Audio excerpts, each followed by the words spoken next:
I don't ever slow up, no I don't take shit. I got no love for the fakeness. If you wanna play tough and wanna hate this, I'll always show up. I don't ever slow up, no I don't take shit. I got no love for the fakeness. If you wanna play tough and wanna hate this, I'll always show up and make a statement. I don't ever slow up, no I don't take shit. I got no love for the fakeness. If you wanna play tough and wanna hate this, I'll always show up and make a statement. Everything I do so instinctive and so passionate. Every word I move so descriptive like an adjective. I got a vendetta against people who patented being negative when you should be getting after it. I got facts over tracks, this and that. Spitting slow, spitting fast, I could roast, I could gas. Think I'm okay at last, but I don't know if that can erase all the past. And the pettiness, a reflection of the emptiness. Hilarious, you think you're worth my time, you're delirious. Mysterious, because you hide behind a fake exterior. Inferior, you know I'll always be a bit superior. Get off of me, this ain't no humble brag. I want you to hear words, you can say them back. I want you to feel free from the chains at last, and to believe in what you got, it was built to last, yeah. Now that I've been put through hell, I never got anyone's help. I had to do it all myself. I don't ever slow up, no I don't take shit. I got no love for the fakeness. If you wanna play tough and wanna hate this, I'll always show up and make a statement. I don't ever slow up, no I don't take shit. I got no love for the fakeness. If you wanna play tough and wanna hate this, I'll always show up and make a statement.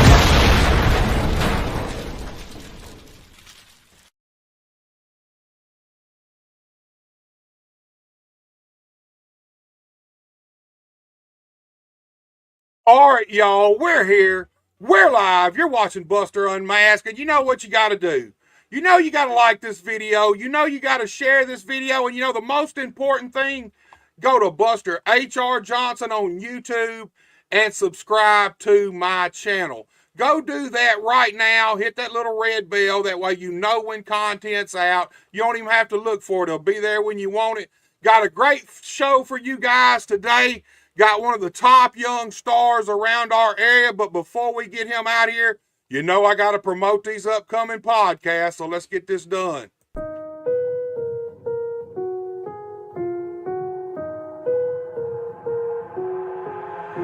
I've got an itch I can't scratch, I'm missing a piece that completes a whole part of me, an open wound scar to see. Everybody come here, gather round, welcome to the freak show, the best in town. What the hell's wrong with me? I don't get along with anybody, honestly. I've been living in my own head constantly, thoughts jumbled round, think I need a new lobotomy. Wait, all these thoughts are too negative. I don't wanna get lost in the sedative. Gotta show them what I got, I'm competitive. You know I'm about to go off, I won't let them win. I'll take a stab, I wanna chase a bag. I wanna weigh, I can change all the things I lack. I gotta face the facts, I got a taste in that. Got me obsessed with the rest, I got an itch to scratch. Slowing down, I'll give up everything.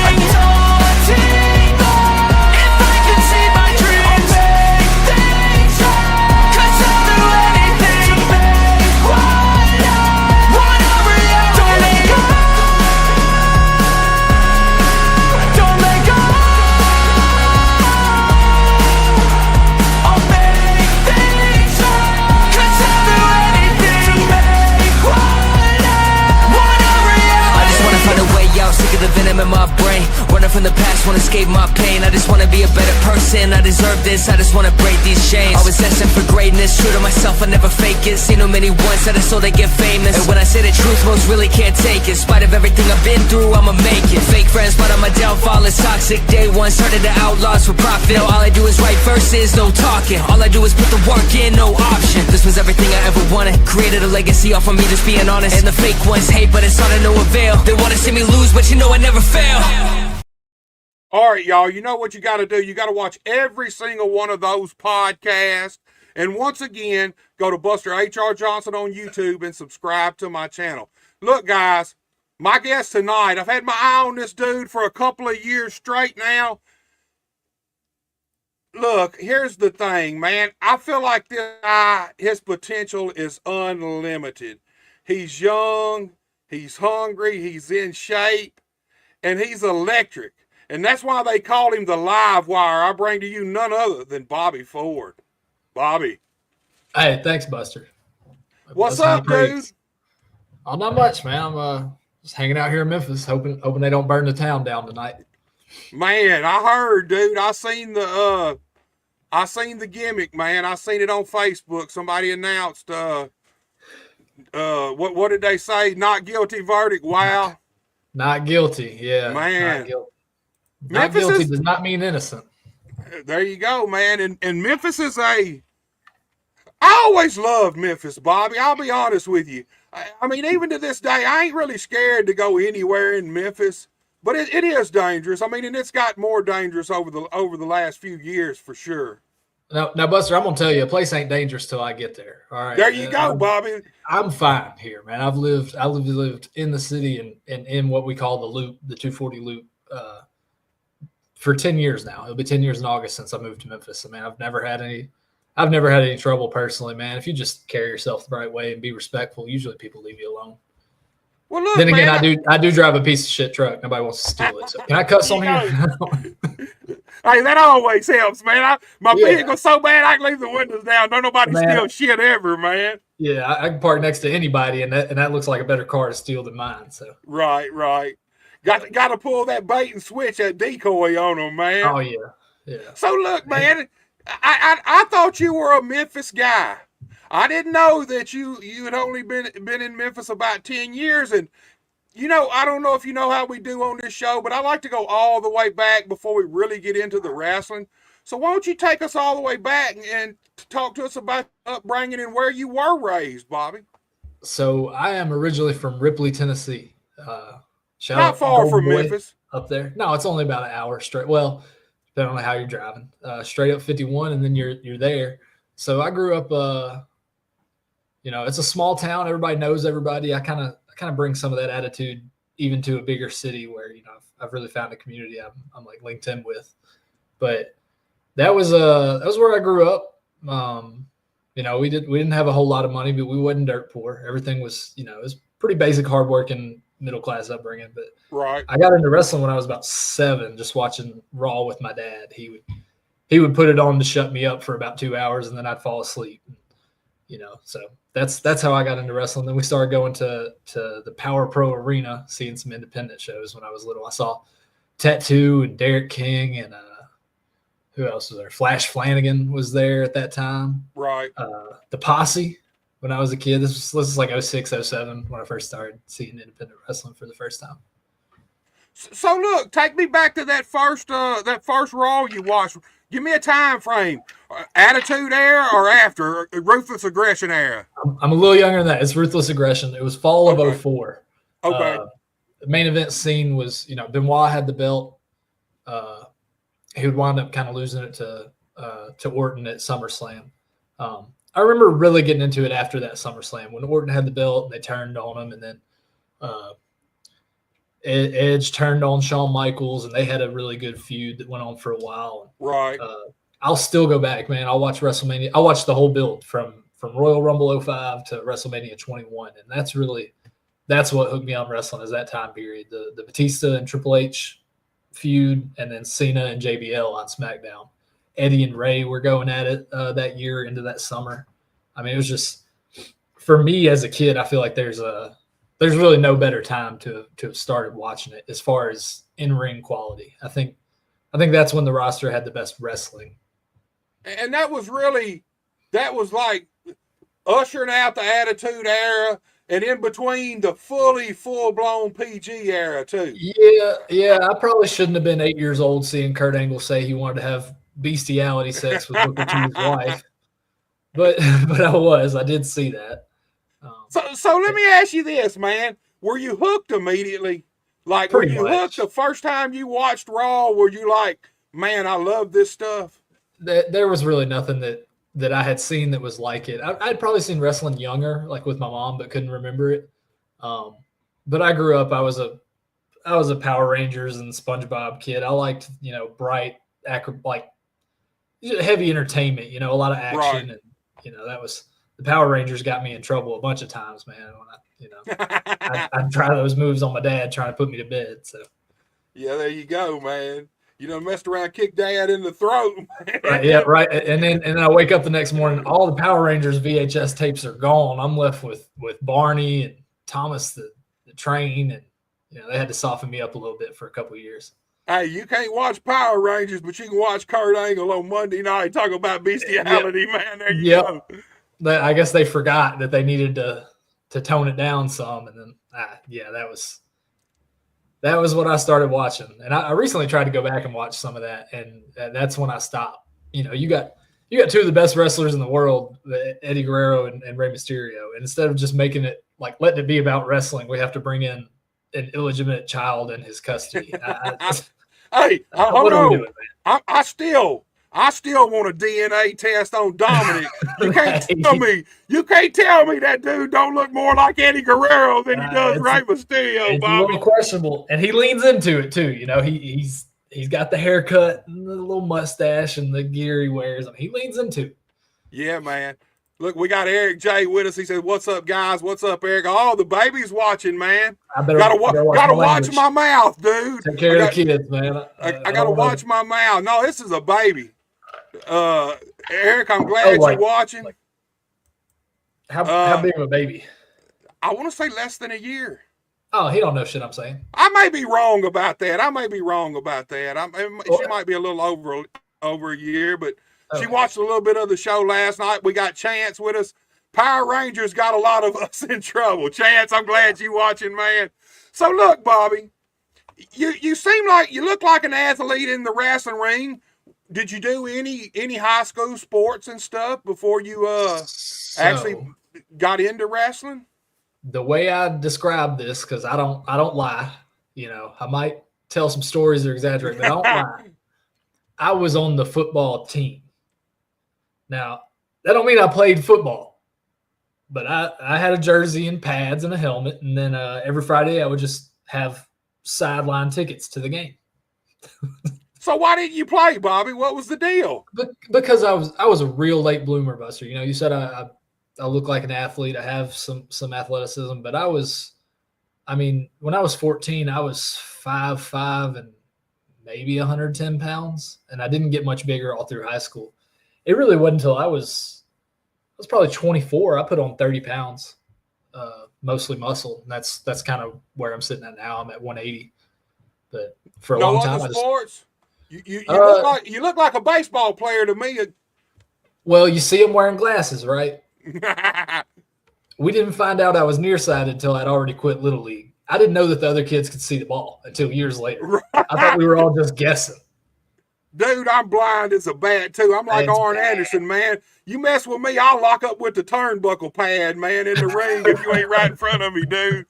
Hey, yeah, get up close so I can see you. You know, don't. Yeah, man, you got to get up close. That's like Stan Hansen just be throwing wild clotheslines, just hoping you hit something, man. It don't matter what it is. It's gonna hit him somewhere. It might kill him, but it's gonna hit him. Eric J's back. She says she's 2. She's distracted with her tablet right now. Already, man, I got a 6-year-old that can do more on a tablet than I could even dream of, man. I'm not great with this stuff. My wife had to set up the webcam and had to tell me where my headphones were. She told me I was backlit because I had the big light on and that wasn't good for some reason. So she took care of all this for me. Hey, she's a heck of a producer because you look good, the picture's good, no glare from the light. I might have to give her, might be a intern job, a pro bono job, but maybe I need a producer, man. Well, it ain't pro bono. She likes living here. But I'm talking about me. I'm talking about getting her to produce my show, man. Well, I'll tell you what, Buster. She is a very talented woman. My wife is Chuck Ford. Chuck Ford Photo is her, like all her handles and stuff. Okay. So if you've seen any ringside photos of me and a lot of the guys in Memphis, chances are they're hers. And that's cool. Any posters I put out for the shows that I'm running this summer, she also did the graphic design for those. She's a Photoshop wizard. So. Man, I wish I could do that, man. I don't see, some people are really good at it. And other people just stick faces on stuff. But some people, you can't tell. You got to really, really look. And then a lot of times then you can't tell. Yeah. And you know, it's a thing where, you know, everybody has to work hard and try to promote their show with the talents and skills they have. But the only way to get better at it is by doing it, I reckon. There you go. Look, we got Mark McGee with us. He says, what's up, brothers? What's up, Mark, man? I'm glad you're with us. I appreciate you and Chance and everybody sharing my stuff, man, helping me promote. You're the only few guys who actually do it, man. So I appreciate you guys way more than you know. So look, Bobby, how old were you when you decided the bug first hit you? When you thought, man, this is something I'd like to give a try, man? Well, probably 7. But That's like, then I kind of grew up, and other more realistic options kind of came to the front and became priorities. I went to college. I had jobs. And finally I met Andy Mack, and I just asked him how I could get in, and he kind of brought me in, and man, from the second I was actually able to get into a wrestling ring and learn something, I was hooked. Hey, I'm like you, man. I think I was hooked the day first. I've been hooked my whole life. Long as I can remember, I guess the first time I ever saw wrestling, it hooked me, and I don't remember life without wrestling. Look, Eric J's back with us. He says, digging the setup, Bobby. Nice little pole in the background. I guess I didn't realize that was in the frame. That's because I'm a fireman. The second floor is actually that's what that pole's for. So are you in the fire station, or are you at home and you got a pole? You got you a fire pole at home now. Talk to I'm me. at home, Buster. There's a pole in my living room. There you go, man. There you go, dude. Well, look, man. You're a good-looking kid, man, or a young man. You got to make that money any way you can, man. It ain't just the girls. Hey, it ain't just the girls who might need to dance on the pole, dude. It's a new world, man. There you go, man. You can be anything you want to be. Mark's back with us. He said, I've been hooked since birth. Like I said, I don't never not remember wrestling being in my life, period. Yeah, I was, which I don't remember a lot of my childhood anyway. Just I hit my head a lot, but I do remember wrestling was pretty much a constant. Well, you picked the right job, man. I was used to it. So there you go, man. No, go ahead, Bobby. Sorry, I've been pretty lucky. I've only had a couple scarier, stuff with my head since I started wrestling. So when did you decide to actually go after this thing? What year? it was 2019. I met Andy. He took me to a 901 show, or kind of had me there as a guest. He brought me in the locker room. I talked to Josh Matthews, if you know him. Yeah. And he basically explained that pro wrestling is storytelling. And he broke it down to me by using. Are you familiar with a children's book series called Hank the Cowdog? Man, it's been so long since I've been a child. Bobby. That's fair. I guess it hasn't been quite that long for me. These were books, man. I remember everybody in like elementary school reading these books, and he set it up. Hank the Cowdog is he's the sheriff of his little farm that he lives on. All the other animals look at Hank to save the day. And this tornado comes to town, and Hank's gonna take care of it. He always takes care of it. So we've already shined him up early. And then tornado cuts him off, man. Tornado wins. Hank goes away for a minute. Hank decides he's going to leave the ranch. He can't be a good cow dog anymore. He's done. And then tornado comes back around, and Hank decides he has to stay on the ranch and help try to lasso this tornado. And sure enough, he runs a comeback on the tornado and gets the job done. And that's the finish. And Josh Matthews told me that to break down the basic structure of a wrestling match. And that, right. People talk about psychology all the time, but like, that's really, honestly, there's an academic aspect of wrestling a lot of people haven't thought about or studied. I mean, everything is wrestling. The Passion of the Christ is a pro wrestling match.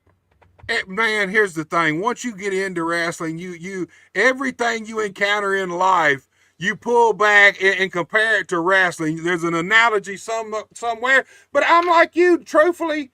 I mean, it's true, man. Wrestling at its best, entertainment, storytelling, and to tell good stories, you got to have a setup, a start, a middle, and an end, man. And if you're missing any one of those parts, then you're not painting the full picture. And if you want fans to understand what you're doing out there and what's going on, you got to paint that full picture out there. And you got to keep it simple. Keep it simple. I think a lot of times, especially modern wrestling, I think guys overcomplicate their matches most of the time. and I'm gonna defend my peers here a little bit because we're obviously from different generations. As far as that stuff, I saw you did the new school, old school thing with Johnny and Jason. Yeah, I these think two these damn guys. dudes ended up being friends, man. Time it was What all do you said know? and done. It's almost like that's how they should have been anyway. Right. I think a lot of these guys, they just want to be good. They just want to be good. They want people to say, "Man, that was good. They did good out there," and that makes them kind of overcompensate. Well, I think we're all like that, honestly. I mean, here's the thing: when you get in this business, you will be good. It's as simple as that. Nobody gets in this business and wants to be suck or be mediocre. You want to be the best you can possibly be. And I was always taught, keep it simple for the fans. As long as they understand, you ain't got to over convolute stuff sometimes. Sometimes the straight, the straight line's the quickest way to your destination. Yep. And that's another thing. You asked about my athletic background. I did a little amateur boxing when I was 12 or 13. Well, talk to me about that a little bit, because my dad and all my uncles were boxers, Golden Glove boxers. My dad in 1956, he actually got signed to a boxing club in St. Louis, one of the biggest boxing clubs at the time. Went and done all the physicals, and he had got his eardrum blowed out in the military. They found it and kind of ended it right there, man. He was he fought Golden Gloves. All my uncles fought Golden Gloves, so I know a little bit about boxing. Talk to me about being a boxer a little bit, dude. So at my dad's house to this day, there's a trophy shelf, right? And there's about 20 gold trophies up there and 7 or 8 silver ones. Well, the gold ones are all my brothers. They give me a silver one for losing. That was me. I was a can. I got into it kind of late, and I was in a super low weight class. Like I said, I was a smaller kid. And the guys I was boxing, man, they've been boxing since they were 4 years old, and they had the wind, they had the technique, man. They were tearing me up. You'd land one good punch on them, they'd shake it off and hit you 16 times before you could blink.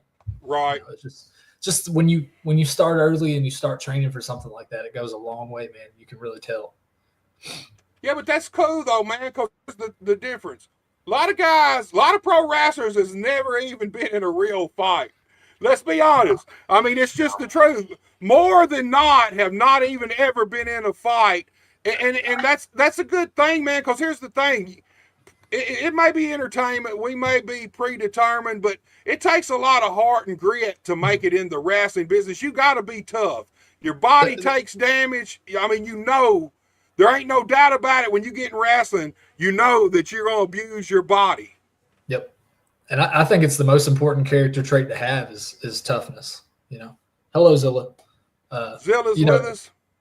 No matter what else you have, you could have the look, you could have the mouth, you could have the athleticism, you could have all the other facets to be successful. But if you're not tough, you're not going to make it past that first bump. You're right about that, man. And when you hit a wall, and whether it's physical in-ring stuff or the behind the scenes stuff that can be a challenge, you're liable to quit if you don't have that toughness that I found just comes from athletic experience. Playing any sport, being involved like that at a young age, especially. I think that's super important to build that toughness, that mental toughness, especially. Right, and here's the thing. Most people are tough physically, but truth be told, as much abuse as your body takes, man, wrestling takes a toll on your mind. Yep. It is a hard business. You can be at the top of the mountain 1 second, and a split second later, you can be at the very bottom. And I preach confidence. It's an ongoing thing through this show. Pro wrestlers, because I can watch you guys, and if I know you enough and I've seen you enough, then I can tell when you're out in that ring where your confidence level is by how you're performing. I see people that, man, when they're on, they're rock stars. I think, God, this person here, whether it's a she or he, man, this person is a star. And then you see them when their confidence is low and it's not quite the same. You can tell. What's your thoughts about that, man? Confidence in the wrestling business. My So people have different, I guess, different goals or different attitudes and ways they feel content or satisfied by wrestling. I want to wrestle in front of the biggest, loudest, most engaged crowds possible. And when you catch me in front of 12 people who maybe 3 of them actually bought a ticket and the rest are family members of somebody on the show, I hate to be this way, and I've really tried to like get away from it. But I'm just not the same Bobby Ford as if you catch me in front of a crowd of over 200, at least in this area where I'm in the main event. Like it's just, and I think that's something that everybody struggles with and has to work on. We all feed off of that energy. So Mm-hmm. the more people there are, the more raucous they are, the more rowdy they are, the more into it they are, the more we get into it. And I'm like you. Here's the thing: if it's 12 paying customers, once I'm in the ring, most of the time I forget about it anyway. It's all about the match and what we're doing, the story we're trying to tell. But it is rough when, like you said, there's 3 paying customers and the other 9 people are family members who go to these wrestling shows or drugged to them every show, and they're not giving you no energy, no reaction. They're just sitting there, they're on their phones. It's hard when it's like that. We were always taught, and if there ain't but 12 people, obviously you need them all in the front row. But we were always taught, if you bring your family with you to the wrestling, put them in the back rows, especially if they're getting in for free, because obviously we want the paying customers to get the best seats. But if you got enough people, you don't notice that the family members and stuff aren't interacting with it and aren't really into it. But at the same time, you can't. Well, even the one, a lot of times it's worse for the ones who are smart, because here's the thing. All of them, the first few times, the first 6 months, a year of you taking your wife or your family to the shows, they're into it. But that drags on to 2 years, 3 years, and they don't even really want to come, most of the time. I could be doing anything else on this Saturday night, and he done drug me back to the wrestling show in Pocahontas, Mississippi, with 38 people in the crowd. And those are the hard ones, man. I love doing those shows when like the crowd is engaged, your smaller towns, but man, they're hard when they're not, when people aren't with it. Yeah, it's hard, man. It is and the hard. books hurt more. They always tell you should give the 12 people the same show you'd give the 1,000 people. But they ain't taking into consideration that 9 of those people don't even want to be there. You know what I mean? And they're not giving you nothing back. 12 people, if they're giving it back to you, you get into it still. That energy hits you up. But, man, when they don't want to be there, it's just, I see it all the time in shows, man, all the time. You can tell some of these people, I don't know why a lot of guys don't leave their old ladies and stuff at home, because it's obvious that they don't want to be there. Yeah. Well, I've been real lucky. Memphis is such a big town.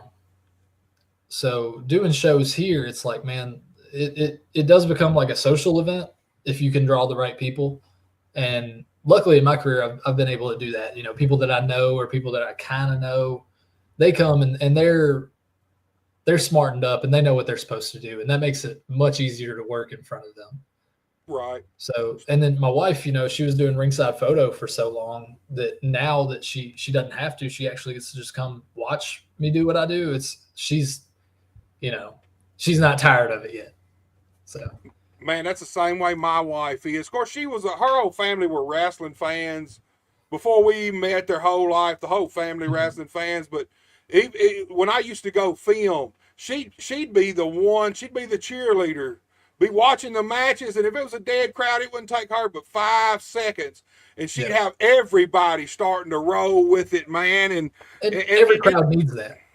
I believe that too. Every crowd needs that. You need your people who are the first ones, who are not scared to get invested and get involved, and other people feed the whole point. So everybody knows, right? As I've heard some people put it, everybody's in on the joke, right?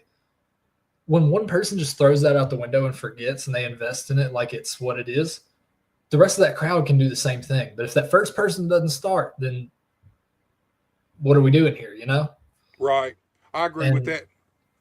Younger crowds, I think, younger meaning like people my age, 20s and 30s, professionals, like not super hardcore wrestling fans, but kind of the casual, that's who you have to draw. When you draw them, your show is going to be good. Yeah, it's always, here's the thing, the hardcore fans are going to come regardless.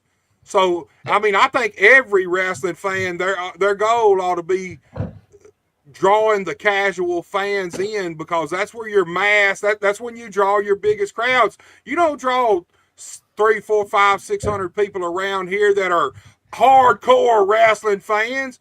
Most There of aren't that, that many. well, and most of that crowd, if you had a crowd of 500, you'd be lucky if there were 100 like legit hardcore. All they do is keep up with the wrestling, go to as many shows as they can. Yeah.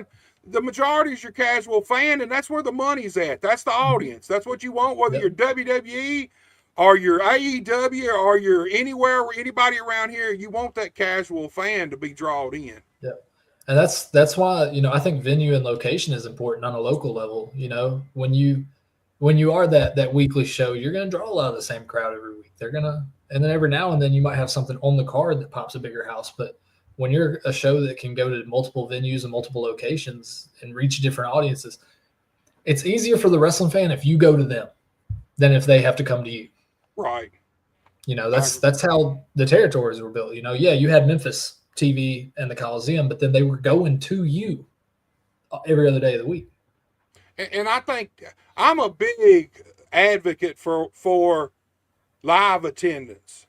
Mm-hmm. You know, we were chatting a little bit earlier, and like Memphis Wrestling, they do TV, and their main goal is their TV. Mm-hmm. But that's man, wrestling has always been a live attendance business. That's where guys can make money. That's how you actually make your money. I mean, WWE can get big time TV rights deals, but there ain't no TV station around here ever gonna give any of us, for any company, I don't care how great it is, they ain't got the money to give you a rights deal. The best you can hope for is the barter system, and that's why I believe that you need to run house shows. You need to run live shows, because that's what generates the cash. Mm-hmm. And it generates the money for the boys too. You know, when you're diversifying that audience, going different places and seeing different, I mean, it's the same as traveling for them, you know? Right. But I mean, you're going to make more money off merch than you ever make off your POs. Like, yeah, I talk about that regular too. That's how most of the guys around here really make their money. The guys who can sell merch, you don't make no money getting paid to wrestle around here. And it ain't that, here's the thing, it ain't that guys ain't worth more money than they're getting. It's just the economics of the wrestling scene around our area. The money isn't there. There you go. You can only. Hey, well, you dig them up and have them get in the ring with me, all right? No, I'm sorry, Mark. No, Mark said his grandfather was was in boxing in the 30s in New York, 30s through the 50s, man. Mark's back with us. He says, when I go to shows, I want to be there. I wish 17 hours was closer so I can hit up more shows, paying for the VIP and front row seats. Mark and them do. They've been down here twice, him and a guy named Jeff, and Mark's from New York. Jeff's from Pennsylvania, I think. I was going to say, where are they from? Saskatchewan? Oh, yeah, man. But that's the kind of fans we need. 1,000 of those guys, man. Yeah. I mean, we honestly do. Every wrestling fan should come to the school of Mark.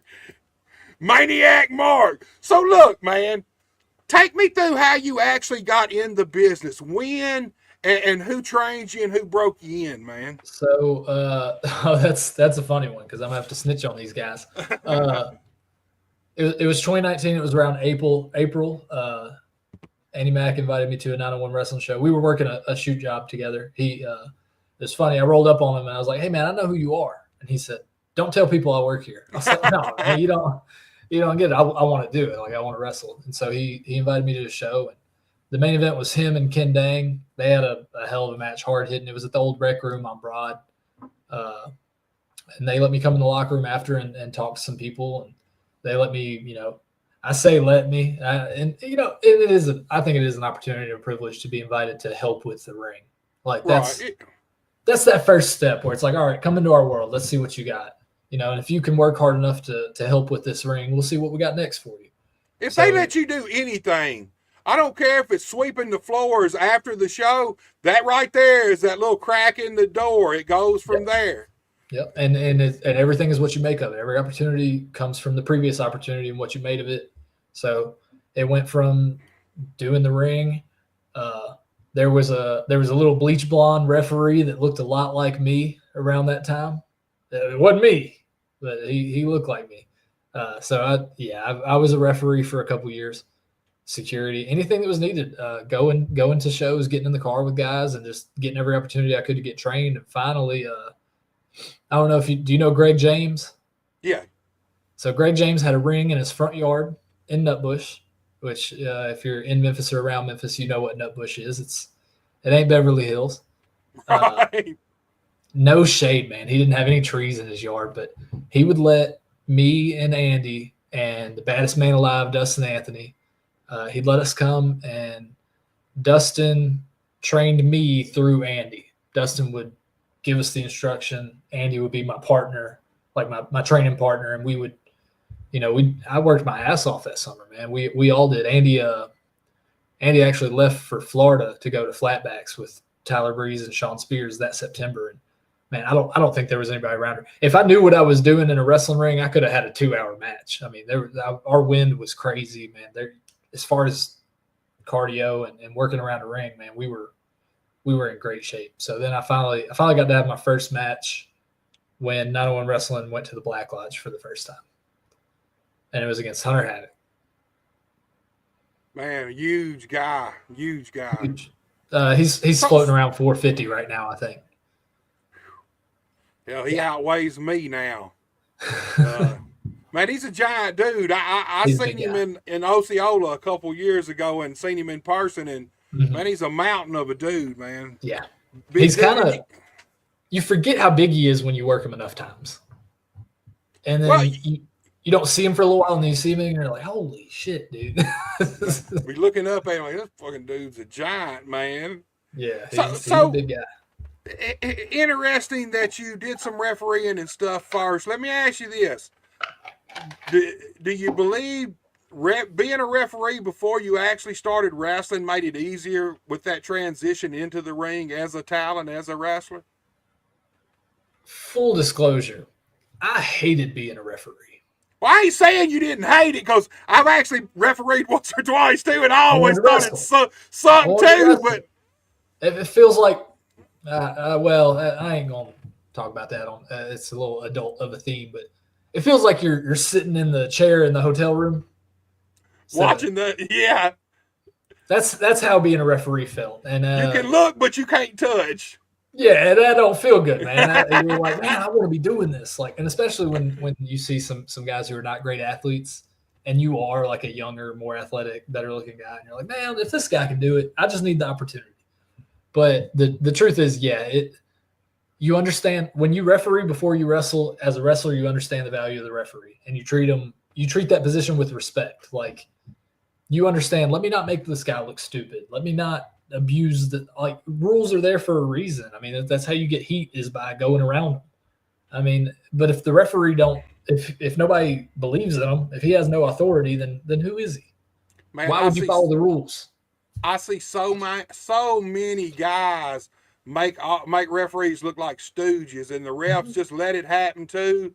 I mean, it's just crazy. And here's the thing, that all goes back to just logic and psychology. I mean, you are the authority in the ring. If I'm just going to make a fool out of you and you're going to let me, then what are we doing here? Because if the fans don't respect you as the authority, then nothing you say matters. Nothing you do matters from that point on. And the thing about being a referee is, especially for starting out guys, it allows you to be in the ring but not have the full spotlight on you. You're kind of that third player in there, and you're getting to get comfortable in the ring in front of the fans, but everybody's eyes ain't just 100% on you like they are the wrestlers, you know. And I got to work on selling, and everything you do is selling. People think selling is, oh, that hurt. Everything you do is selling. So, being loud, being in the guy's face, showing that I have authority, going back and forth a little bit, like that's selling. And that's how you learn to work in front of a crowd. I found a lot of value in it, especially in hindsight. I hated it at the time because I wanted to be wrestling, Right. but I do think it was, you know, and especially I was young and I was mad at the world, full of piss and vinegar. If you had let me wrestle at 22, it'd have been even worse than it was at 24 as far as attitude and ego. Well, those 2 man. years slowed me down and made me think a little bit more. And that's the thing too. I'm a firm believer in. Look, I see a lot of people break young kids in. When I say young, 10, 11, 12, it's crazy. But I feel like you got to have a certain amount of maturity to really understand what this business is about. You know, I started at 17, and trust me, I didn't have enough maturity even then to, you know, understand the business until I got into it and started learning it.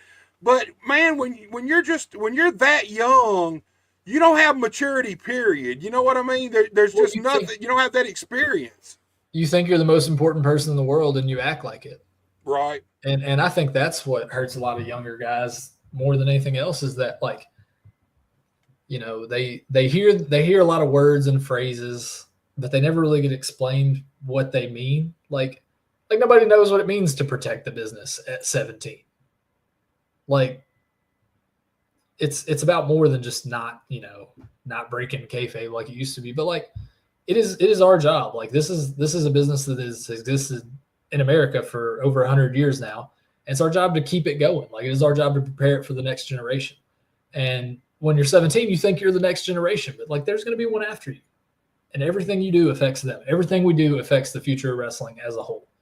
Right. And that's a lot to put on somebody young, you know. It's a lot to throw somebody young and hot-headed in a locker room full of people that don't respect them, you know, because they're kids. Yeah, it's I will say this: the business is so much different now than it was when I broke in. Look, here's the honest truth: kayfabe was already on the way out. Publicly, kayfabe was gone. Politically, in the business, we still, when I broke in, we still had to protect kayfabe. Yeah. So somebody tried to fight you. If you was in a bar or something, you had to fight. You know, it's a different business. A lot of ways, I think it's for the better because there comes a lot of stress when you got to protect kayfabe on something that you know everybody else knows, every real person knows is a work. Everybody knows, and everybody always knew. Exactly, and it puts a lot. I felt that pressure, dude. You're in the business. Everybody, Vince had done let it out, period, by the end. Everybody already knew it was a work, but you were still expected to protect the business. You were still expected to hold up kayfabe, and it puts a lot of undue pressure on young guys back then. Now, there are some things I feel like that some things we should still kayfabe. If you're wrestling somebody that night, then I feel like I don't want to see you guys at the Waffle House after the show, after y'all just hated each other and it was a bloodbath, knockdown, drag out fight. I don't want to see that, even though we know it happens, even though we know you guys really don't hate each other. You know, I feel like that's kind of just protecting the business in general. Here's the thing. That's not giving the fans the middle finger. Like, we got your money and now screw you. You're protecting the fans' experience. You're letting them remain invested in it because, like we said, everybody knew and everybody always knows, and it's not new information. Like it's been out. Hell, they probably knew in the 50s. You know, the majority of them, they probably knew, and they definitely knew the first time they saw Hulk Hogan Hulk up. Right. You know, that's bullshit. Like, and most wrestling is just that. A lot of it's bullshit. But it's fun, and people like it, and that's what people like about it. But, yeah, I do think, you know, if you see two guys wrestle that night, you shouldn't see them buddy-buddy at the Waffle House, like you said. Or outside the back of the building or the side of the building where the fans can see you smoking dope together. Or hugging after the match, man. I'm like, man, you two guys just – y'all hate each other. Next week, that was a banger, bro. That was a banger. We put on a banger. Shut the fuck up. And here's the thing. Fans, they pay their money because they want to come in there and believe for a few hours. They look. It ain't no different than going to a movie theater. If you go into a theater, if you buy a ticket to a movie, going in thinking, "Well, this shit's fake. It's gonna suck because it's fake." Why are you wasting your money? These What do you people expect don't to get pay. out of it? Well, these people don't pay $10 a pop to come in and not believe. They want us to make them believe for a few hours, and that's it. That's all they care about. You got the guy in the headlight. Hey, y'all know this is fake, right? Check this out.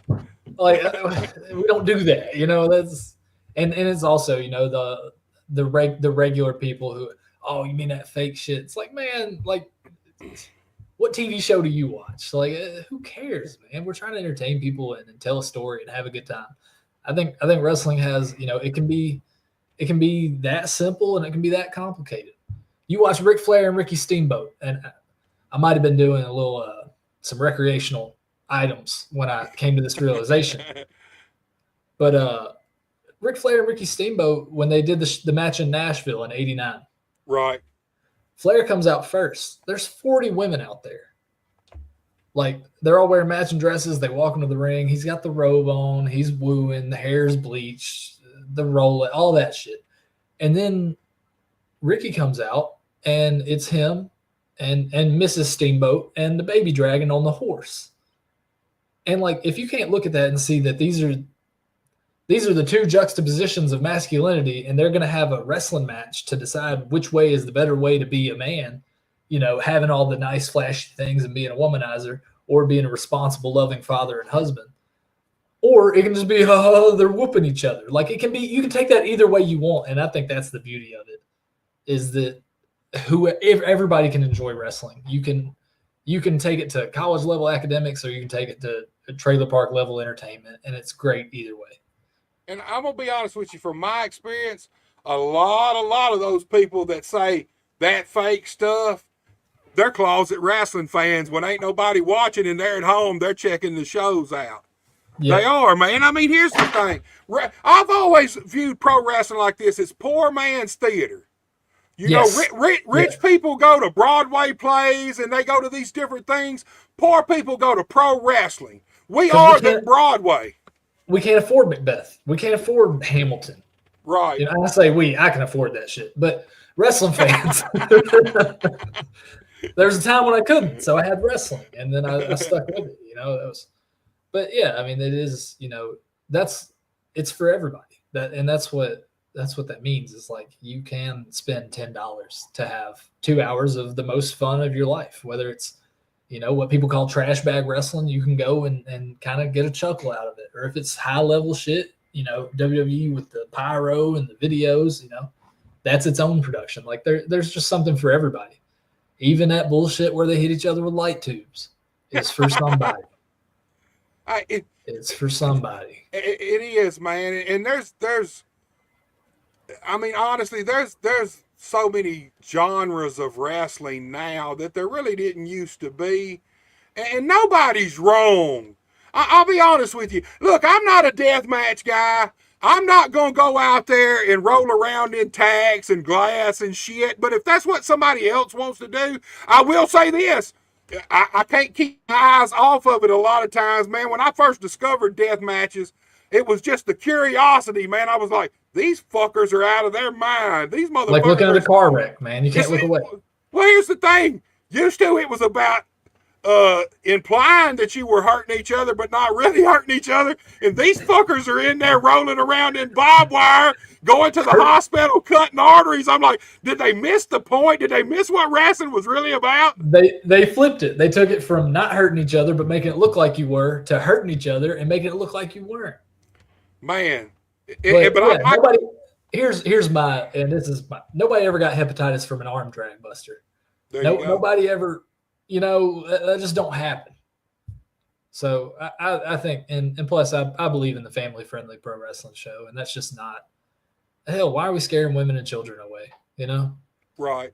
And hell, I see death matches all the time where people's got their kids right there, and that's, I don't really, I mean, that's up to you. But what I'm thinking, if I go to a death match right now, I'm carrying some fucking goggles because I don't want no glass and shit flying in my Mask eye, on, man. long sleeves. I'm gonna look like I'm going to a riot, man. I'm not trying to get nothing on me, you know. And that's another thing. Every wrestling show is somebody's first wrestling show, and what do you want to show them? You know, what are you gonna do to make it not their last wrestling show? And I think the quickest way to make it their last wrestling show is to bust light tubes on each other and bleed all over the place. I'm beginning to think otherwise nowadays, Bobby. I swear these. I mean, it's not my bag. I ain't got nothing against it at all. I'm just not going. Look, I was trained to be a wrestler. So if I can't get in there and wrestle, I'm definitely not going to roll around in barbed wire and stuff. And here's the thing: back in the day, we had barbed wire matches. But if you remember, the whole match was about trying to keep somebody from putting you in the barbed wire. Not touching the barbed wire. And then finally, when it happens, boom, that's the match, man. And now it's like, as soon as the bell rings, just crash right into the barbed wire. That's where I lose the psychology. Fuck it, I'm going to hit the ropes. Like, what are we doing? What are we doing? But you're right. I mean, the scaffold match, the Inferno match, when that came around, the barbed wire rope match, like all that stuff, that was kind of the finish, or at least, you know, a huge moment in the match when somebody finally touched that stuff. Right. Even old steel cages, man, you know, you'd see them go back and forth forever before somebody finally got, you know, tossed face first into the cage. And here's something else, too. It was all about climbing over the cage, getting out. You know, so you've seen a lot of that. A lot of guys doing things and then attempting to get out, where now, even in ladder matches now, too, it's like the ladders, it's more important for it to be a weapon than actually set it up and climb up to the belt. It's like, hey, man, you know it's up there, right? Like, you don't have to jump off of that thing. You could just reach up. Right. But everybody wants that moment, man. Everybody wants to go viral, and everybody, you know, and I get it. We're in entertainment. You want to make a name for yourself. I mean, Jeff Hardy ruined the ladder match. That's just plain and simple. That's what happened. There was no, because what are you going to do now? And at the end of the day, pro wrestling, 100% entertainment. You have more entertaining wrestling as far as it's all about the show, and then you have wrestling that's more on the athletic side. But at the end of the day, it's all about entertainment, period. Well, and it needs to be a buffet.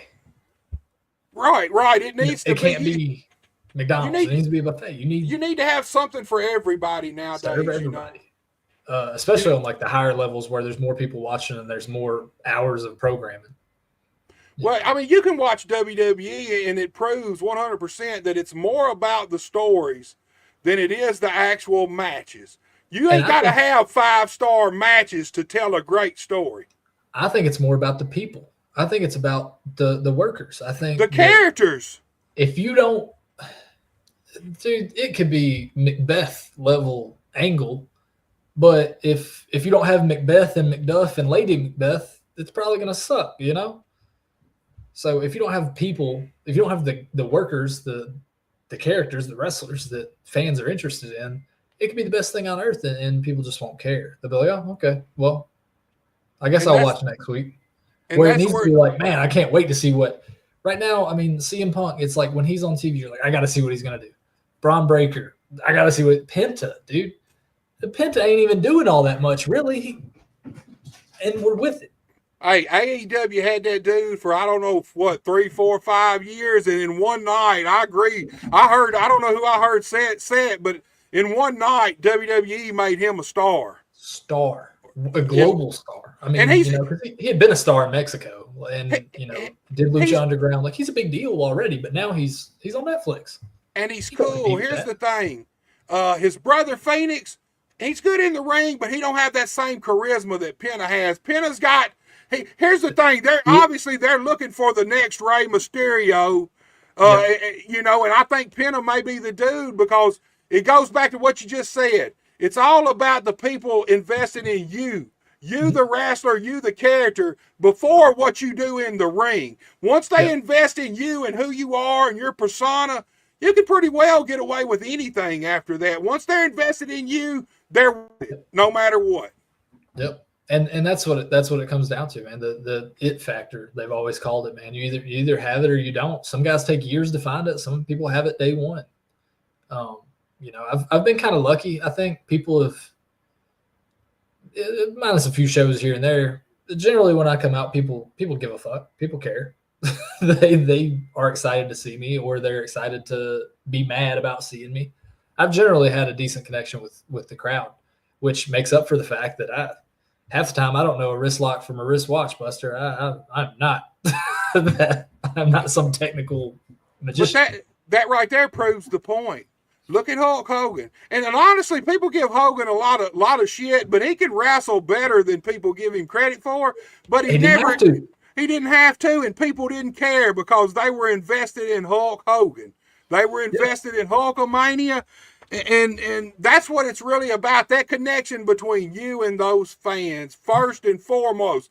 But before you're worried about going out having this 5-star match, worry about connecting with these fans and having them identify with you. I did a seminar with Dr. Tom. There were 2 big lessons I took away from it. He went around the room and asked everybody what the most important thing in pro wrestling was. And when he got to me, I said, protect yourself at all times. That was what Dustin Anthony, who trained me, had really instilled in me. And that means a million different things, you know. Right. But then when everybody had said their answer, he got back to himself and he gave us his answer. Authenticity. Believability. Because you can't make them believe it's real, but you can make them believe you're real. And that has stuck with me. That's my goal every time, is like get these people to care, you know, because that's what they want to do. They want to care. They don't care if you do 1 million moves. They don't care if you do 3 moves. They want to care. Make them care. The other thing he told a guy was that he was swimming in the deep end with his gimmick, which is fine, but there's a whole lot more people in the shallow end. Right. So that was another thing. It was like, keep it simple, keep it understandable, you know, go straight to the meat and potatoes of the crowd, and that'll usually take you pretty far.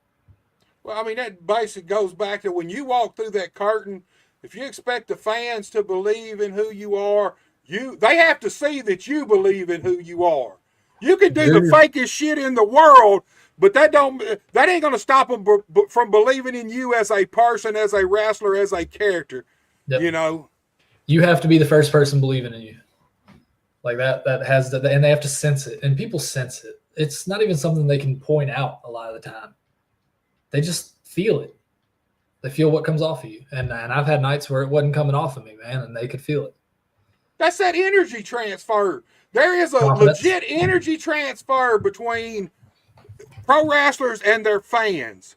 Fans, period. It goes back and forth, man. If I walk out that curtain and I'm all dull, the fans can pop for me when I come out because they're expecting what they're used to getting. If I'm all dull and hanging my head, you can watch. Before you even make it to the ring, the fans start dying off on you. Like letting air out of a tire. It is, man. It is. So let me ask you this, Bobby. Now, being a wrestler, that's the fun part. You're branching over into being the owner of a company and running shows. Are you ready for that, man? Hell, if I ain't now, I better get ready, because we're doing it. I mean, that's what's happening. I've run one so far. There's a venue downtown called Haven House. It's a smaller venue, standing room only. Really only have one side to work. I've seen some of the footage from that, man. Cool looking venue. I kind of liked it the way it was set up, man. It was different, you know, and it had an energy. It has an energy that I really like. I think it's infectious. Where like when you're in that small building, everybody's kind of up on each other, up on the ring. They want to care more, you know, and that energy, it transfers a lot faster from person to person when it doesn't have as far to go.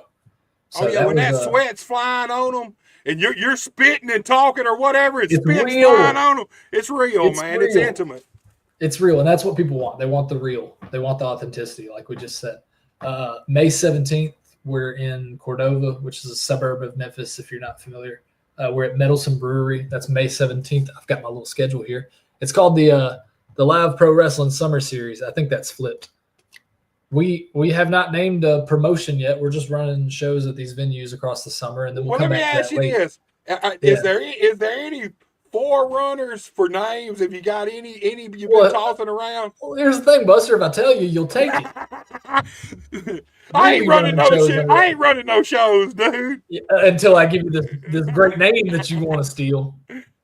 Bobby Ford's Big Ass Pro Wrestling Show. There you go, man. Hey, man, I wrestled for a Moondog Championship Wrestling in the 90s, so. Man, hey, which Moondog was it? Spot, man. Spot? Larry Latham. Yeah. I mean, and I'll be honest with you, we all thought that was stupid. But, hey, Well, it's that a brand company. people recognized.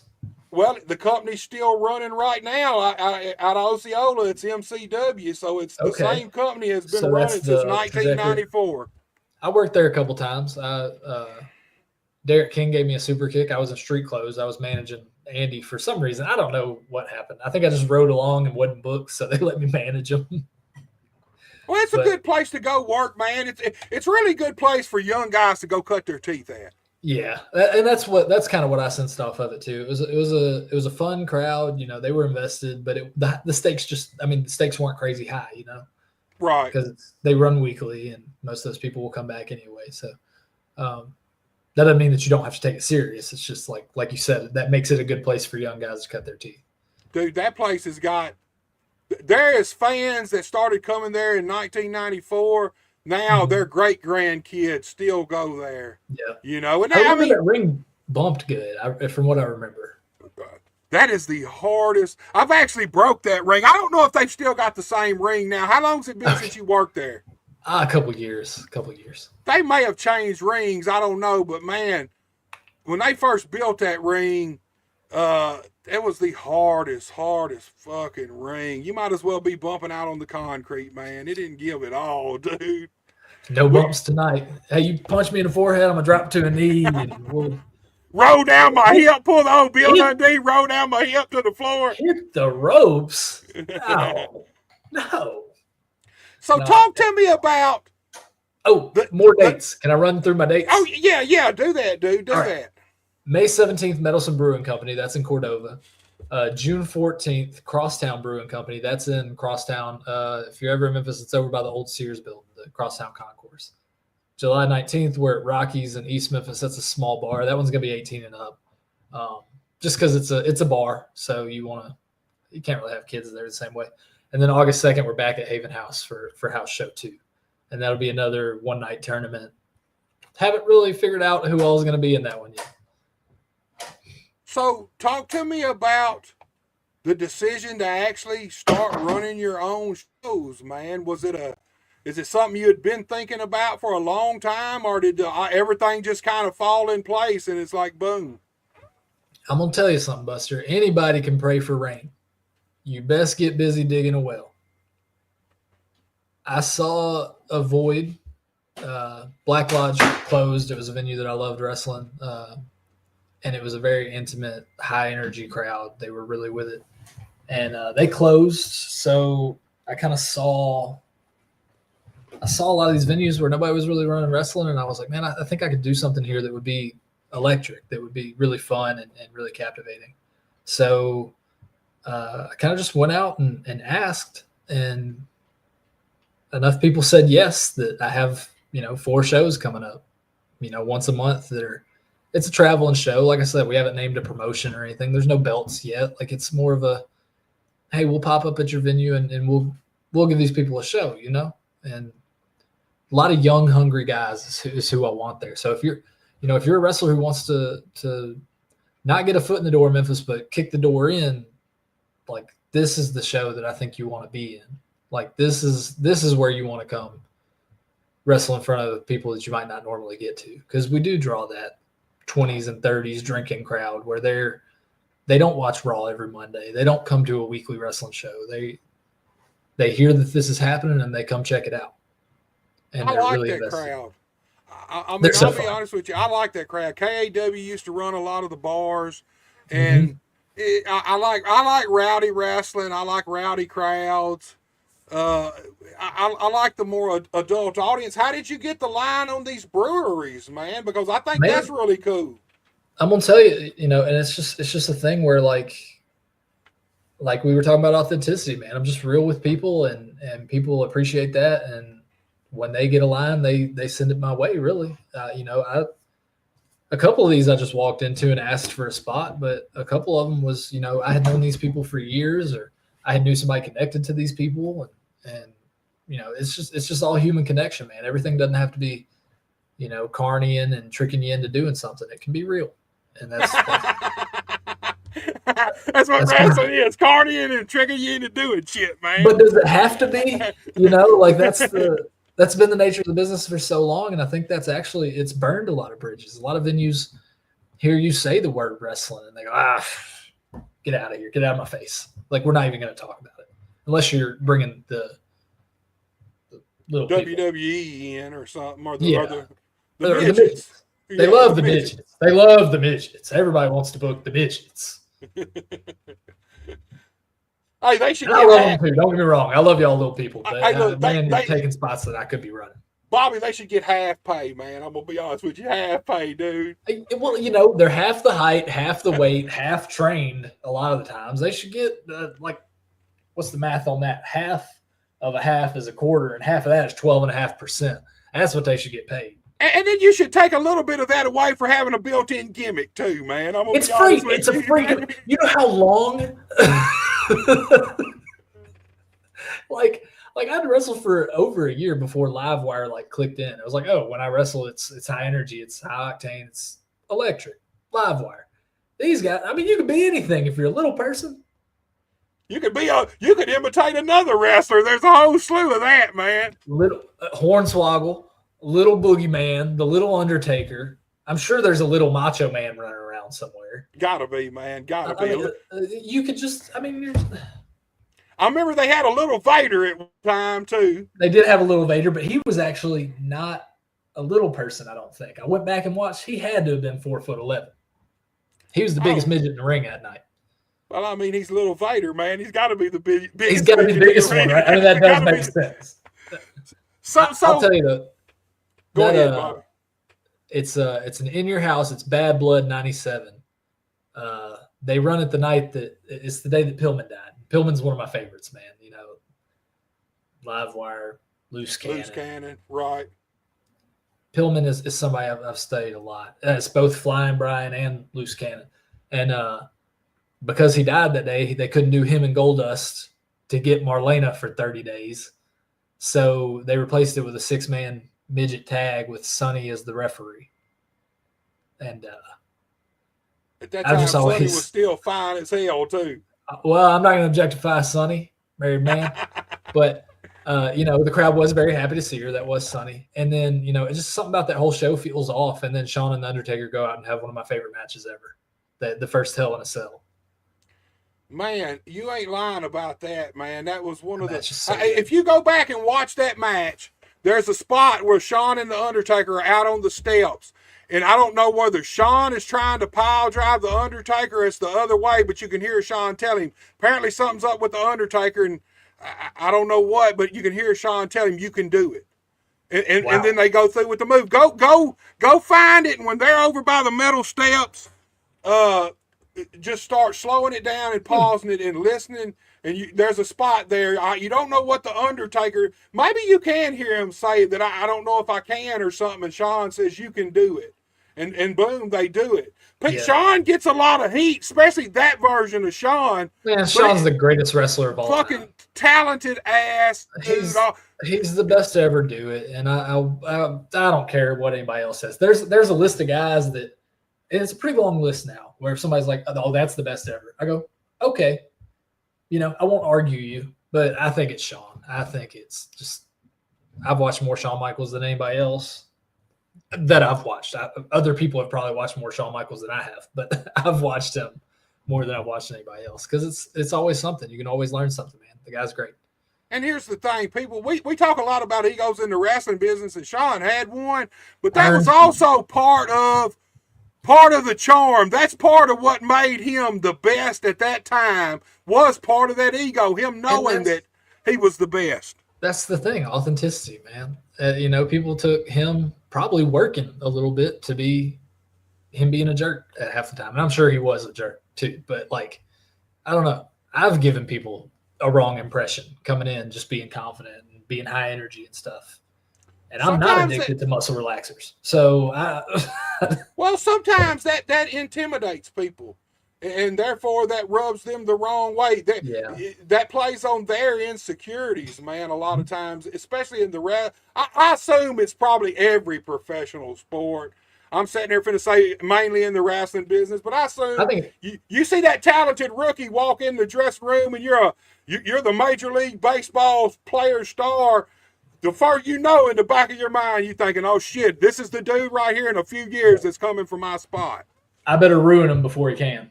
Right. Instead of ruin his entire thing before he can. Instead of nurturing him, because all of our times come to an end. And like we started, like you said, it's about leaving this business or any business better for the next generation so they have this business.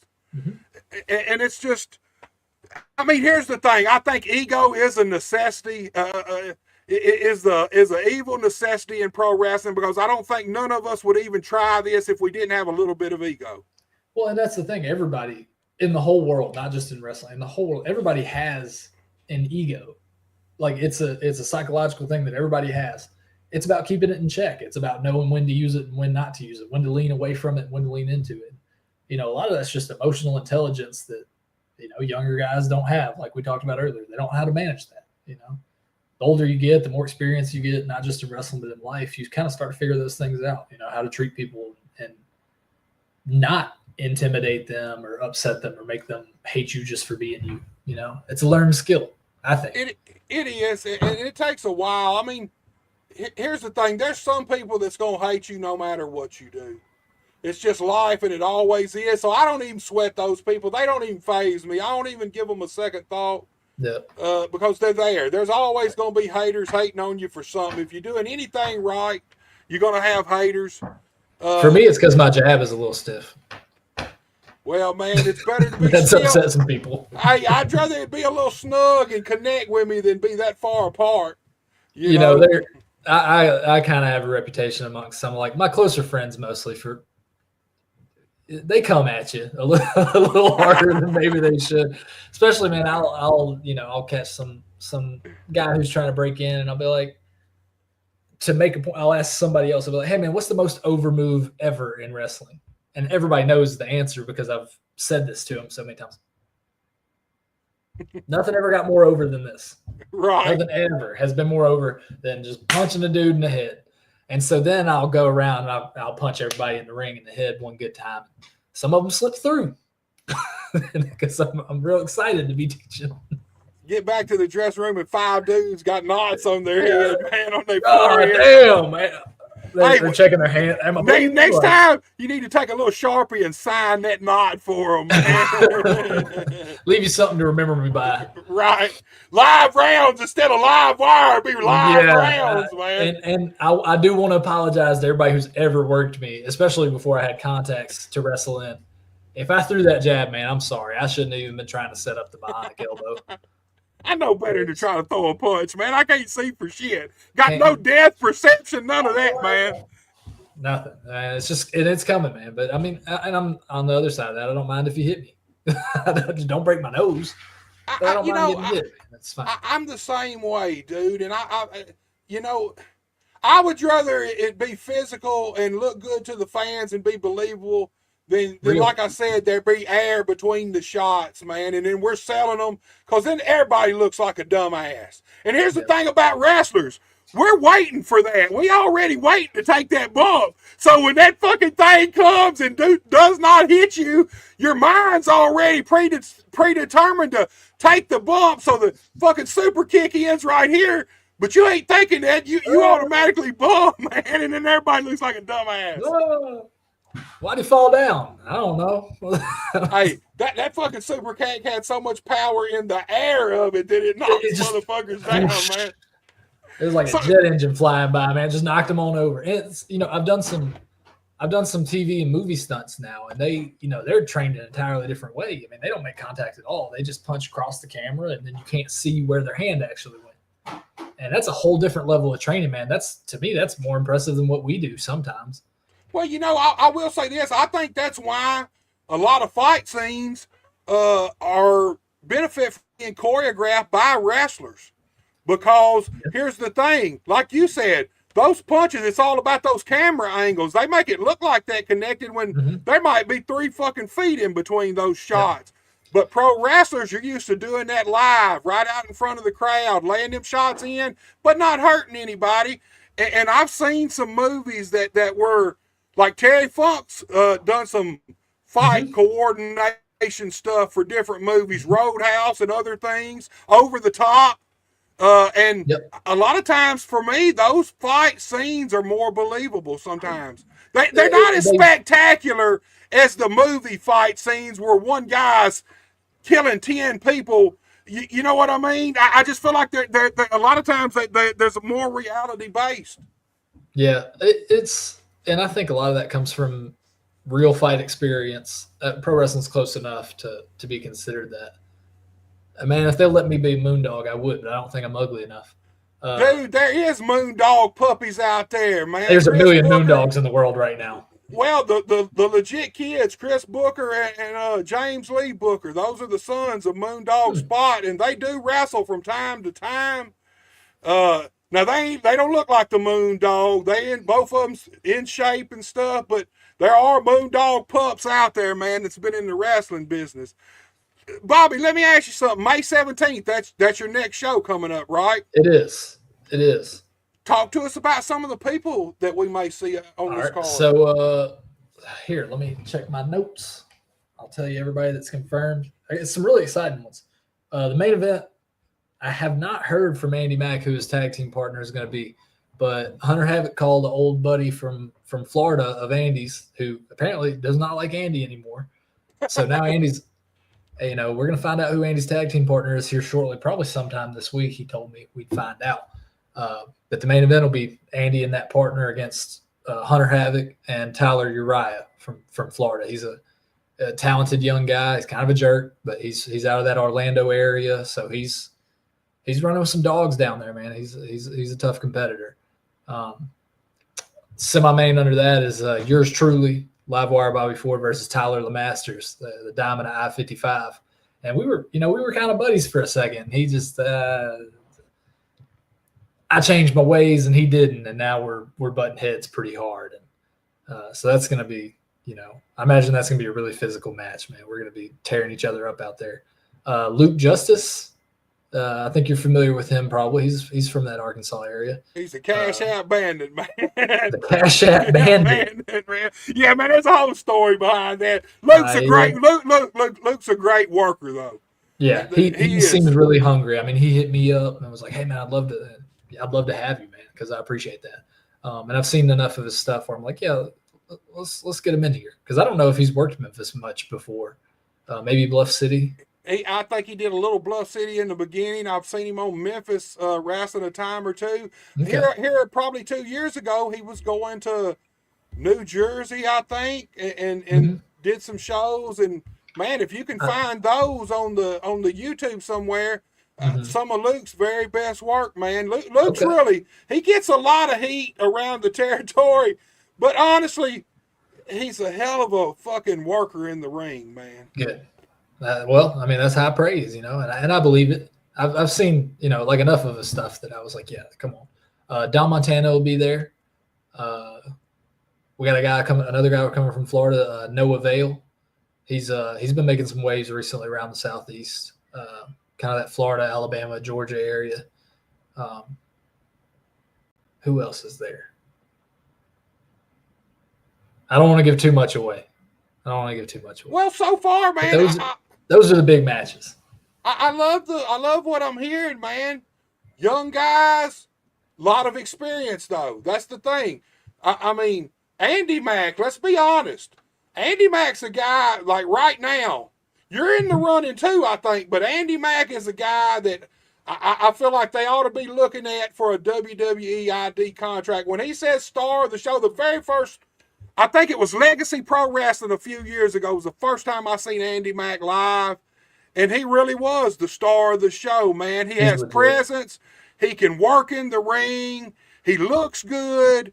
He just got all the things, man. He's got charisma. Yep. And you and him, man, y'all been partners and y'all been opponents. So Talk to me a little bit about the relationship between you and Andy, man. That is my best friend in wrestling. You know, my first friend in wrestling. We go back, you know, it's been about 6 years now that we've known each other.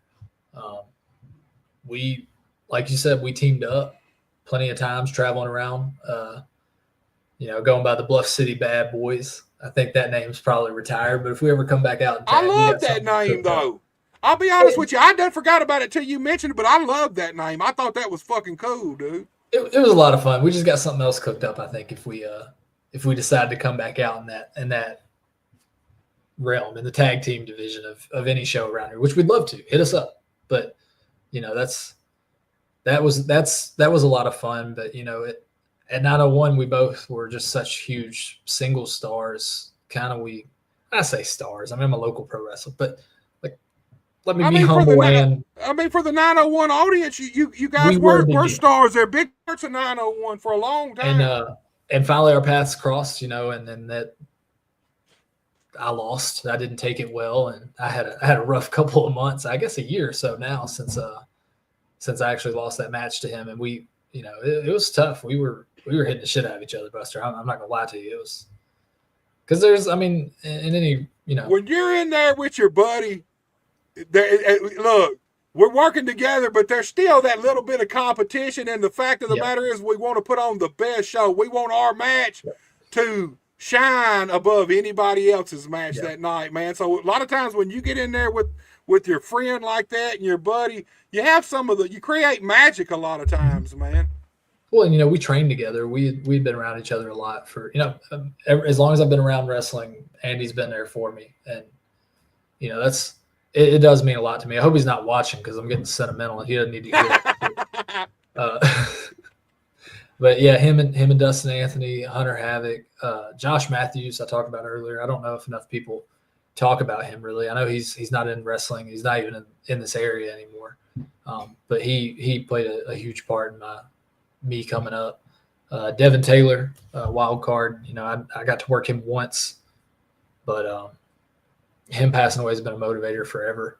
Like, there's so much real and that goes into this, and that's the motivator for me, is like these personal connections that I have with the locker room, with the crowd, with, you know, anybody involved in wrestling. Like, everybody, if you're here, it's because you want to be, and I respect that.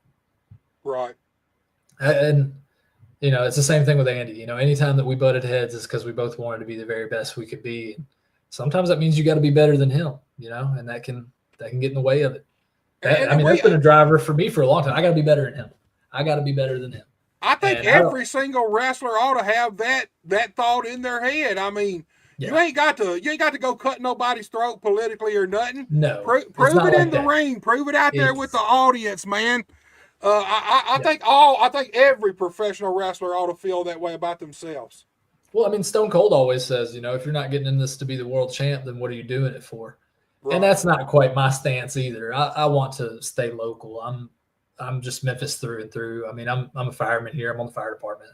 You know, I've got this is my house. Like, I bought this house. I'm not planning on hitting the road as hard as maybe some other guys. We know it's your house, man. That fire pole in the back tells us for sure it's your house, man. I should have thought about that being back there, man. So what do you get up? You got to upstairs. You get up in the morning, wake up out of bed, slide down the pole to the living room, man. It's a 1-story house, Buster. I'm not going to tell you what that pole is. Oh, so now we know what that pole is really for.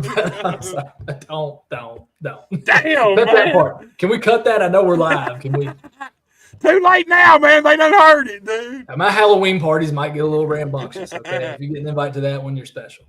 No, yeah, man. I'm very tied to the Memphis area. And I'm kind of like Mr. Side Job. I'm a fireman, pro wrestler. I just shot stunts on a movie a couple weeks ago. Can you tell us what movie? Yeah, it's a lower budget movie. It's not like a big blockbuster or anything. Dude, Go ahead. It's called The Last Story of David Allen. It's got what's his name? Chris Mason. He was in the Dune TV show on HBO Max. Okay. So he's making some strides, but it's a locally shot, locally produced, lower budget movie. Not, you know, camcorder low budget, but not a Marvel or, you know, Dude, I love movie. I'm a B grade movie fanatic, Yeah. man. I'll watch, and look, not only B grade, I'll watch C, D, and E grade movies, man. But I'll watch your home videos. I actually enjoy those most of the time more than I do the big blockbuster movies, man. So much more goes into that, like so much more of this, because when you're making a Marvel movie or a Disney movie, like you have to consider everybody, like this huge audience. You have to consider the stockholders. Like you have to meet so many expectations. But when you make something that's from the heart, that's what really kind of sticks with people more, I think.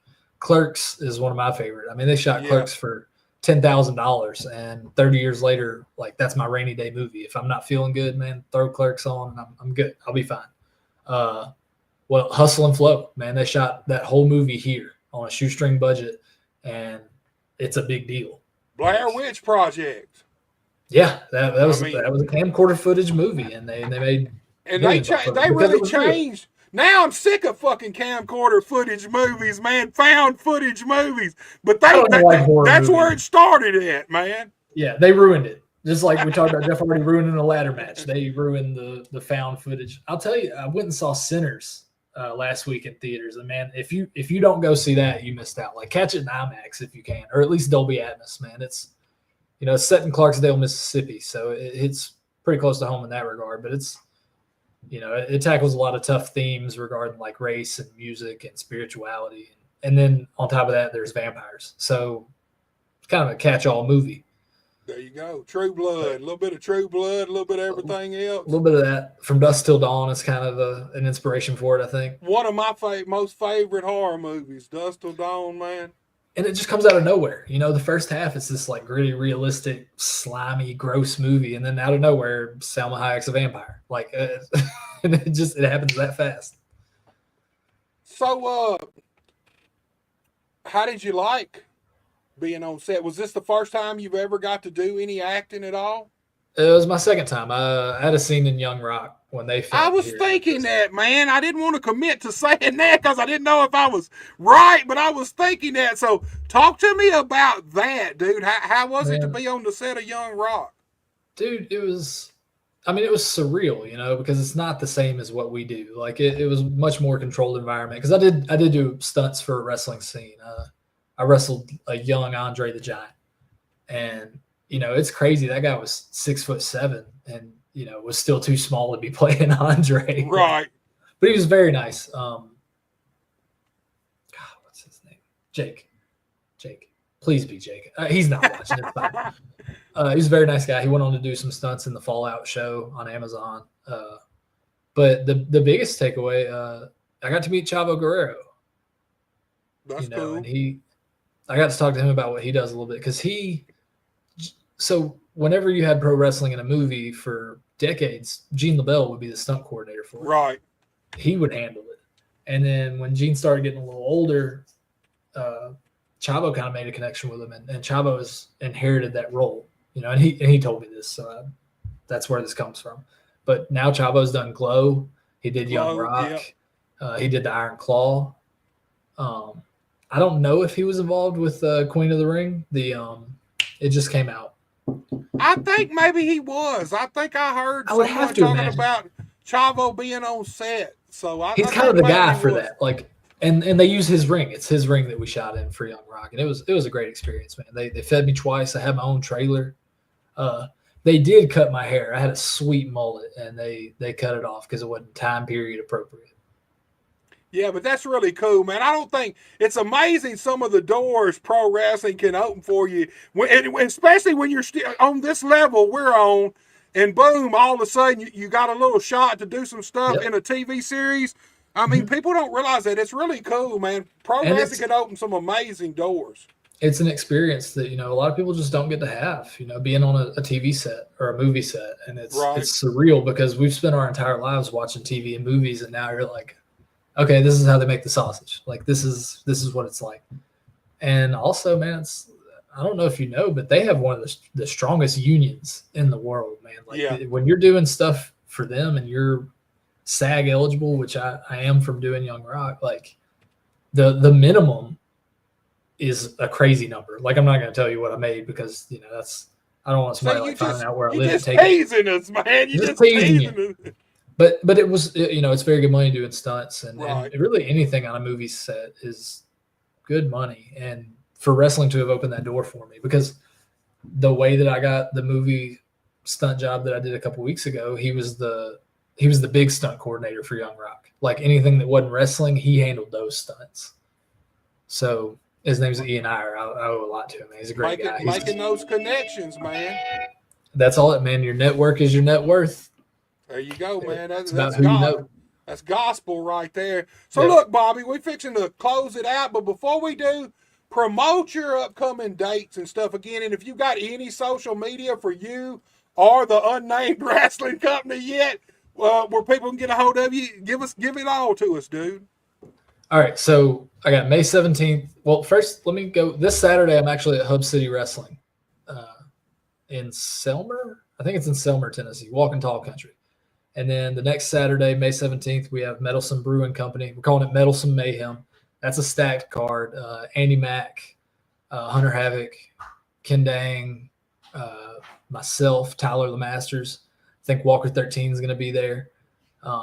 After that, the next thing that I have announced, June 14th, we're at Crosstown Brewing Company here in Memphis.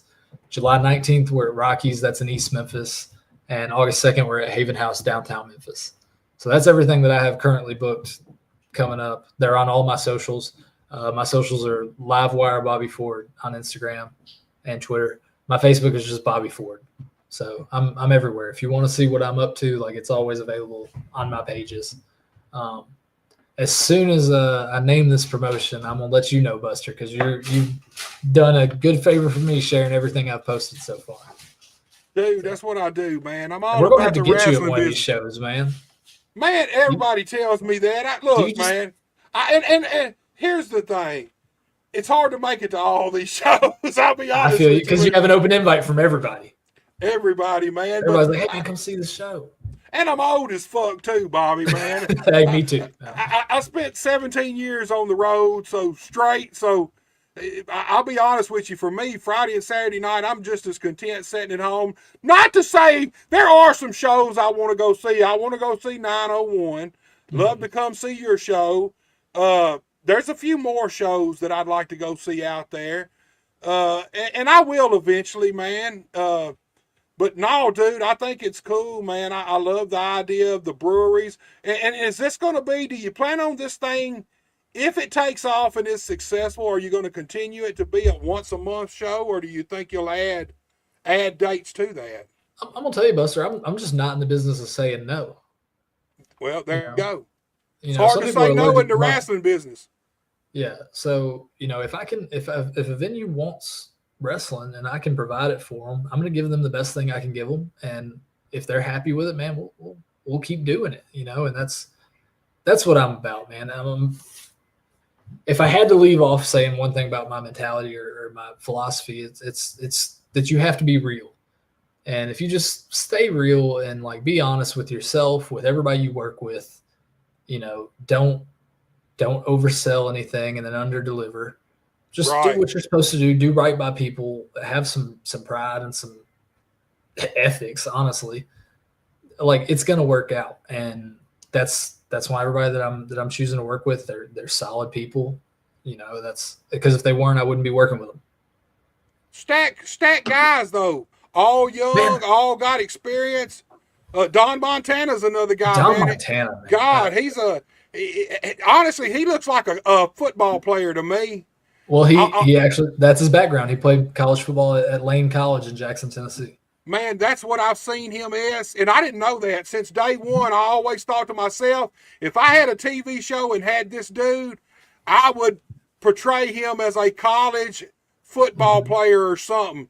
Kind of play right off of that, because that's exactly what he looks like to me. But he's got all the potential in the world, man. And you talk about real, you can't look at that guy and be like, "Oh, that's bullshit." That's Don Montana. Like, he's real. And that's a good thing, man. And here's the thing. It's better to undersell and overdeliver than oversell and underdeliver. Mm-hmm. I mean, that's just the way of it. I would rather play coy on some things, and then when I get the fans in there, blow them away as I would overhype something, and then they leave disappointed. Yep. And that's, that's the fine line between, when you're talking about promoting and selling something, it's like, man, you don't want to undersell so hard that they don't want to come. Right. But you cannot let them leave feeling like they didn't get what they were trying to get out of it, what they paid for, And go ahead, Bobby. It's real. You just got to be real, man. That's all it comes down to, and we talk about wrestling, work and shoot and gimmick and whatever, man. Be real and people will be invested. Goes back to Jerry Lawler. He can oversell you on something, get you into Coliseum, but once you were there, he was always able to deliver. And that's what it's all about, because you do not want to have them people come in with high expectations and leave thinking, man, I wish I would have waited till next week to come or next month, man. It just don't. It's not good. It's always better to over-deliver in the end. Yep. Bobby, man, I appreciate you so much for coming on. I've been looking forward to this one since we scheduled it, man. I know you told me you were a fireman. It was kind of up in the air. We chose a date, but we didn't know if something happened, maybe we'd have to reschedule. So glad we didn't, man. I've enjoyed talking to you so much, and I wish you all the success in the world with your wrestling career and your new company, man. Thanks, Buster. All right, Bobby, you take it easy, man. Yes, sir. You too. All right, guys, you seen it right there. Bobby Ford, Live Wire. Anywhere you get a chance to go see this young man, go check him out. Meddlesome Mayhem, May 17th, go check it out. Hub City, this coming Saturday, I think he said.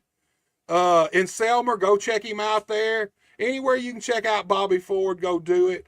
Guys, I want to thank each and every one of you so much for tuning in, interacting. I want to thank Bobby Ford for coming on and giving us his time. You know what I got to do right now. I got to promote these podcasts one more time before we get out of here.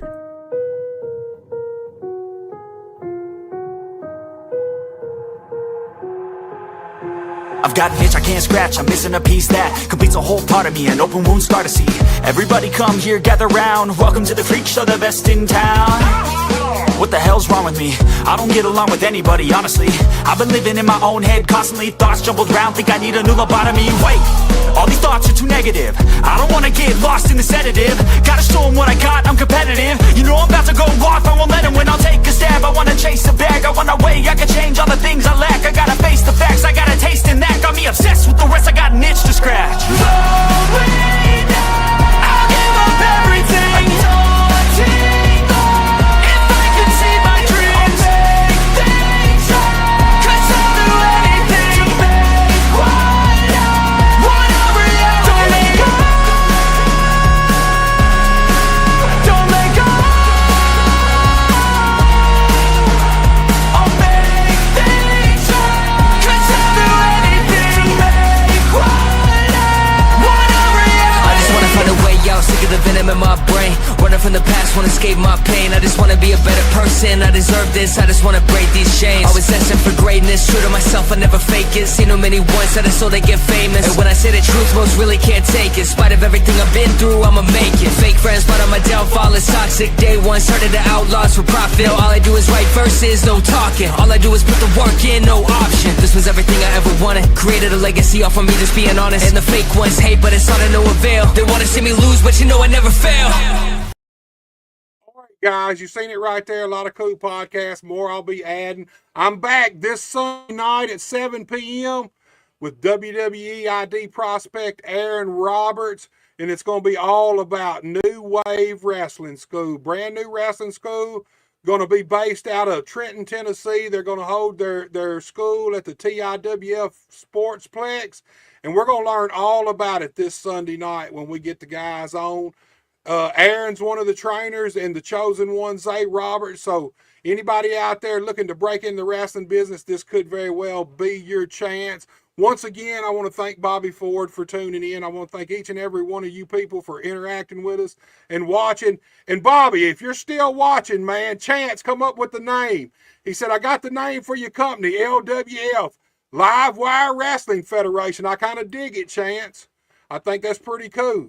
Guys, Like I said, go like this video, share this video, go to Buster H.R. Johnson on YouTube and subscribe to my channel. That's the most important thing.